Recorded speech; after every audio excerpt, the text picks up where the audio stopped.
Well, here's the aftermath for the bone stock. As you can see, got second place at Westmoreland on the 24th.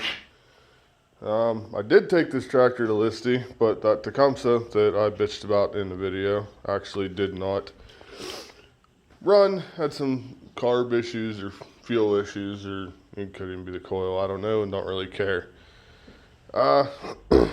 So if you haven't watched it yet, the video, well, half the GoPro videos on the video is already posted here on YouTube. I've already taken it apart, figured it out before I throw it back together, and show you guys what it looked like. If you do watch the video, you can tell none of us could steer. They put way too much water down.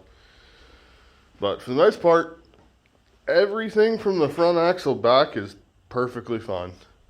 The dash moved a little bit. Zip screws was not the way to go to hold the hood down. As you can see, they're all gone. But other than that, I was kind of worried. I put big tires on it for there so I could put the X-Trax back on my regular tractor. I wasn't too fond about running them, but tell you what, they made me a believer. I could push just about anybody around I wanted to. So I guess dive into it here and give me a second and I'll yank his hood off. Alright, got the hood yanked off here. For the most part, the hood's not in bad shape. I'll probably rip that bottom skirt off and bend the top back out. Be good for another one. My goal's, out of pure stupidity, to see how many times I can run this hood.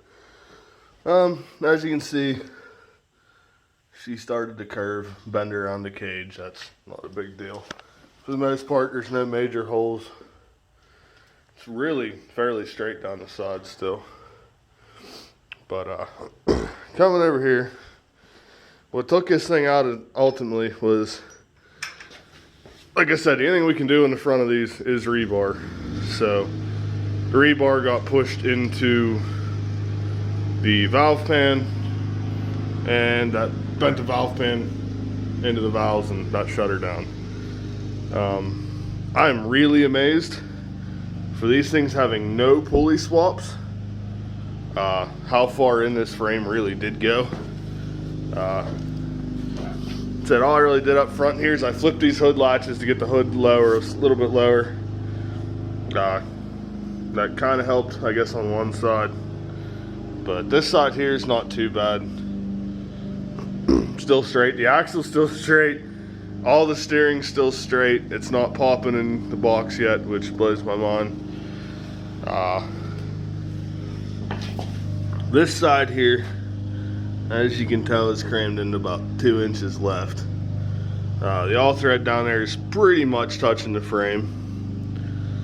So we're either gonna just build another one, or we might cut this there at the back of the exhaust box and stub it. And then, to be honest, everything's done on this tractor. It ain't gonna be hard to stub it. I already have a new valve pan. I took that off, fired it up without the pan on, or at least rolled it over anyway. Everything seems to work all right. Air filter got snapped off, but to be honest, I don't really run air filters on anything anyway, because I don't really give a shit. This guy here blew my mind that it still survived. That definitely needs to be changed. This spindle here bent a little bit, but not enough to bother me. I'll just bend her back out. But other than that, she held up pretty damn well.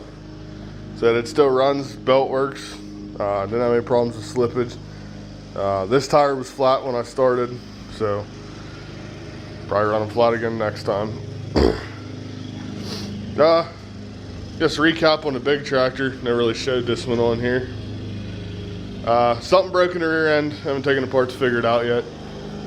Put it in gear, let out the clutch, and it starts to shut the motor down or lock it up. So we'll dig into that one. Maybe I'll make a video on this tractor as a whole, the ins and outs, what motor's in it, and all that happy stuff. But all right, thanks again.